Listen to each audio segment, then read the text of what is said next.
पद्माक्षी रेणुका देवीला नारायणी, शताक्षी किंवा पद्मांबिका असे तिचे काही मूळ नाव. देवीची नाव जरी वेगळी असली तरीही देवी एक त्रिपुरसुंदरी देवीचे स्वरूप असून ती 108 आणि भारतातील 52 शक्तिपीठांपैकी एक नारायणी शक्तिपीठ आहे. काही लोक या स्थानाला आद्यापीठ असेही म्हणतात, परंतु महाराष्ट्रातील 3.5 शक्तिपीठात याचा समावेश होत नाही. ही वामशतकी सिंह या प्राण्यावर आरूढ झालेली आहे. शिवाय तिला जोगेश्वरी नावाची एक बहीण देखील आहे.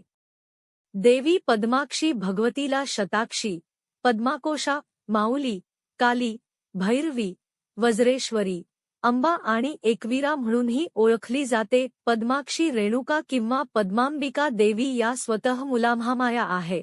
ती त्रिदेवांची उत्पत्ती आणि या विश्वाची आहे. तिच्या हिरण्य गर्भातून संपूर्ण विश्वाचा जन्म झाला अशी देखील मान्यता आहे. तिला दुर्गांबिका असेही म्हणतात. एकदा प्रजापती दक्षाने एक यज्ञ केला. यज्ञासाठी दक्षाने शिव आणि सती वगळता सर्व देवतांना आमंत्रित केले. माहेरी जायला निमंत्रणाची गरज नसते असे सतीने मानून तिने शिवाकडे यज्ञात सहभागी होण्याची इच्छा व्यक्त केली. शिवाने तिला रोखण्याचा प्रयत्न केला, परंतु ती शिवाला जुमानता एकटी माहेरी गेली. तथापि तिथे दक्षाने तिचा आणि शिवाचा अपमान केला. संतापून सतीने तिच्या वडिलांना श्राप दिला आणि स्वतःला आत्मदहन केले. संतप्त झालेल्या शिवाने आपल्या वीरभद्र अवतारात दक्षाचा यज्ञ नष्ट केला आणि त्याचा शिरच्छेद केला. क्रोध आणि शोकग्रस्त शिवाने सतीच्या शरीराचे अवशेष उचलले आणि संपूर्ण सृष्टीमध्ये तांडव केले. घाबरून इतर देवतांनी विष्णूला हा विनाश थांबवण्याची विनंती केली.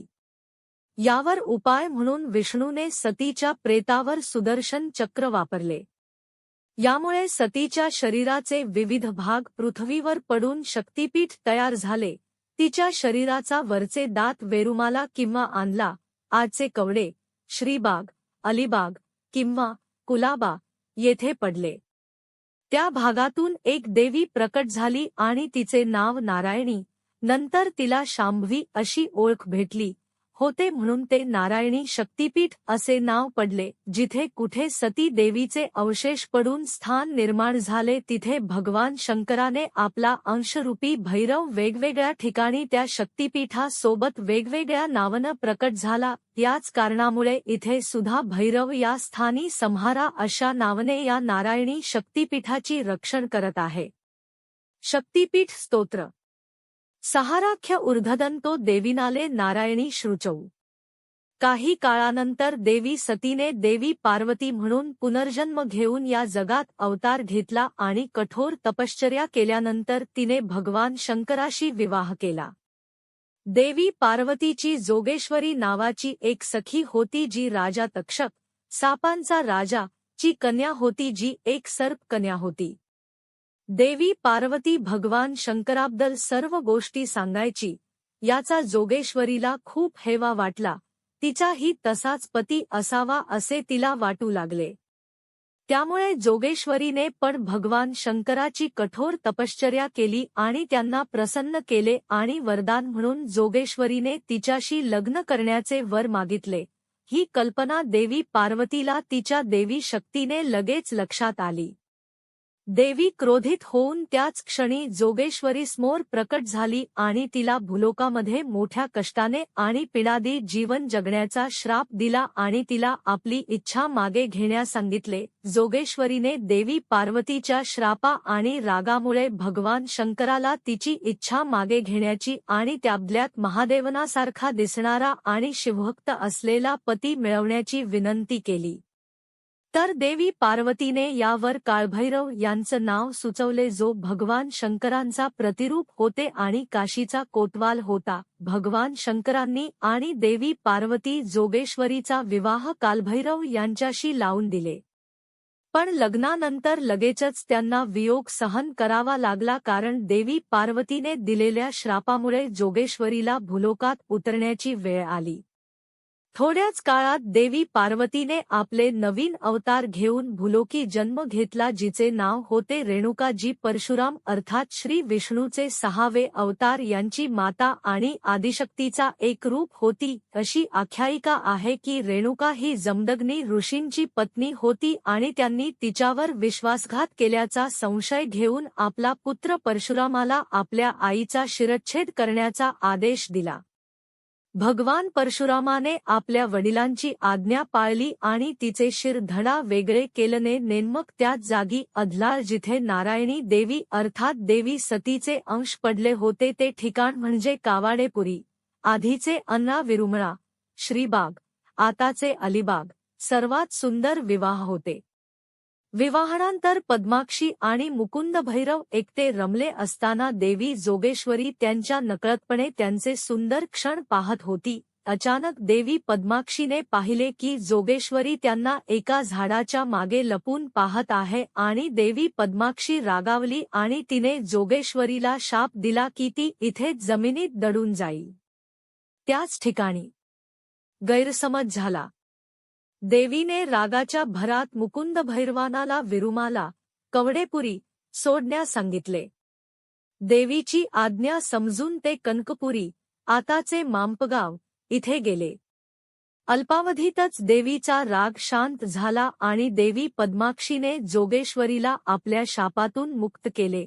पण देवी जोगेश्वरीनेही तिच्या वागणुकीची क्षमा मागितली आणि प्रायश्चित्त म्हणून जोगेश्वरीने या सृष्टीच्या शेवटपर्यंत पद्माक्षी देवीची सेवा करण्याचे शपथ घेतली।